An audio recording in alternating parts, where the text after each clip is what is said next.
Greetings, YouTube community. You're using your eyeballs and hand to do one thing. Watch this show. This is the Culturalist. Cue music. Following our conversation on the types of people who support Trump last time, today we're going to talk about why one should not vote for Trump in the upcoming 2020 election. This and more will be talked about now.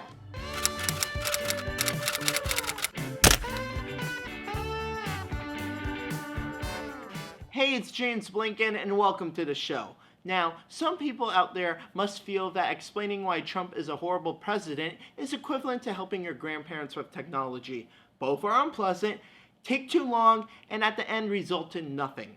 Anyways, like I said last time, I want to talk about why Trump is a bad president to have for another 4 years. To explain this, I want to first look back at something he said after the conflicts in Charlottesville, Virginia in 2017, with protesters and the alt-right, which included Nazis. Check it out. You had a group on one side and you had a group on the other, and they came at each other with clubs, and it was vicious, and it was horrible, and it was a horrible thing to watch. But there is another side. There was a group on this side, you can call them the left, or you've just called them the left, that came violently attacking the other group. Well, I do think there's blame. Yes, I think there's blame on both sides. You look at both sides.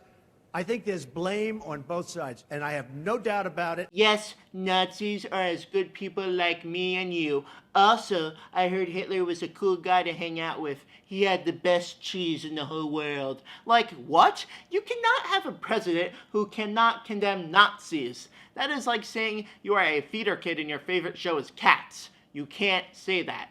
Yes, riots in Charlottesville were not the most peaceful, but there were Nazis there, and Nazis are bad people.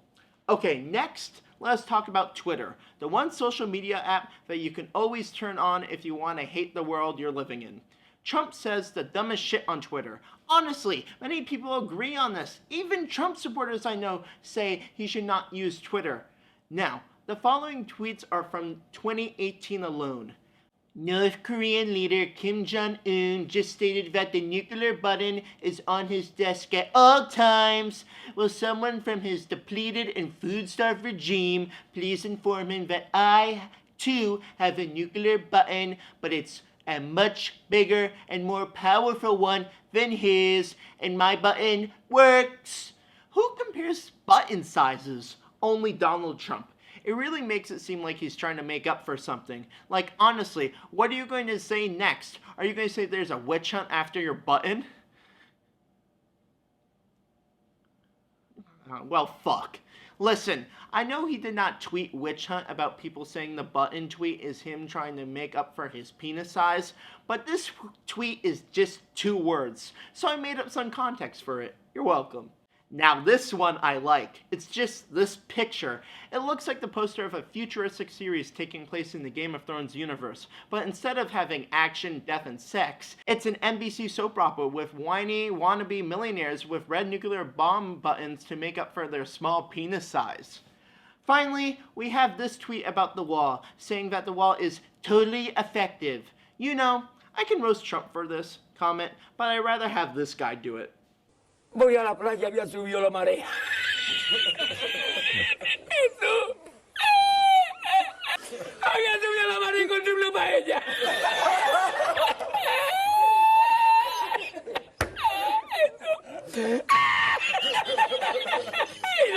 Llegaba el agua hasta el restaurante. Había subido la marea. ¡Ay, llama para Sevilla! ¡Llama a Sevilla que traigo paella! Oh, I forgot about planes. Maybe we should use the shield from Wakanda and have it cover America so nobody could come in and out. Bottom line, tweets make Trump look 1, stupid, 2, idiotic, and 3, a man who seems like he is in dire need of therapy. And this is from 2018 alone. It gets worse. And now, let's check out today's upcoming local programming.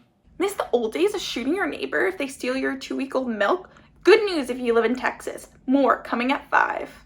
Okay, we talked about the dumbass tweets Trump tweeted in 2018 and the little leadership he offered after the Charlottesville accidents in 2017. That should be enough to show you he's a bad president.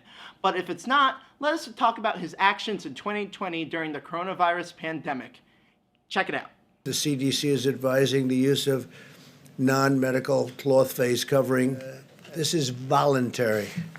I don't think I'm going to be doing it. Trump reminds me of a horrible psychiatrist just trying to get out of the office early on a Friday. Yes, Sophia, you are stressed. Here's a prescription to higher your Xanax dose. Have a good day and don't overdose. I don't want to go to jail for being lazy. Bye! Point being, Trump does not do a good job.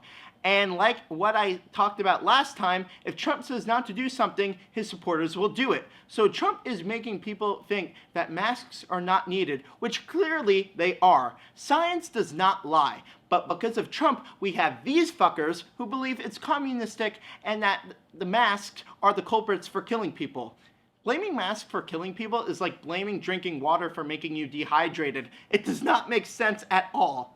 In addition, Trump apparently knew about the virus since January. They were in his briefs, and he did nothing about it until almost 2 months later when it was too late to prepare and people were already dying. That is equivalent of being told you're going to die soon and maybe you should figure things out with your wife and make peace with yourself, and you going on not caring about your death. And one morning, you don't wake up and your wife wonders angrily, why the fuck did Todd not tell me? And I'll tell you, it's because Todd didn't give a shit and you're way better without him. America is better than Todd. Todd being Trump, of course, in this case. Trump knew that the virus was going to come and could have taken precautions to save lives, but instead, he probably had an ice cream sundae and stuck an unhealthy amount of toilet paper in the toilet and flooding the bathroom while tweeting out, doing it with toilet paper, which makes no sense to begin with, but makes even less with context. But of course, the tweet is not even real in the first place, but you would not know that if I did not tell you, so I think that's a fake slam. Fake slam. But of course, it would be wrong of me not to mention that during the recent Black Lives Matter protests, instead of bringing us together and coming up with some sort of reform or change, Trump headed off to a church to hold a Bible in front of it. He holds a Bible like he never held a book before. Well, that was probably his first time because he probably paid people to do his readings for him. In a day and age that has a pandemic and big protests for equality, Trump does nothing but make things worse. To take this picture, he had protesters shot with rubber bullets and had police launch tear gas. There are no words for that except that it's so fucked up. In conclusion, we are the United States of America. Not the like some people, but not all of them United States of America. We need a president who respects all their citizens and calls out the senselessness, wrongfulness of its citizens when such acts like in Charlottesville are committed. We need a president who calls out its police for not protecting, but rather killing its residents. We need a president that respects our health and does not tweet instead of going to therapy, and one that condemns fucking Nazis. Hopefully this is enough to convince you not to vote for Trump for president in November. Anyways, that is our show. Hopefully you learned something. Until our next encounter, I'm James Blinken. This has been The Culturalist. Stay safe.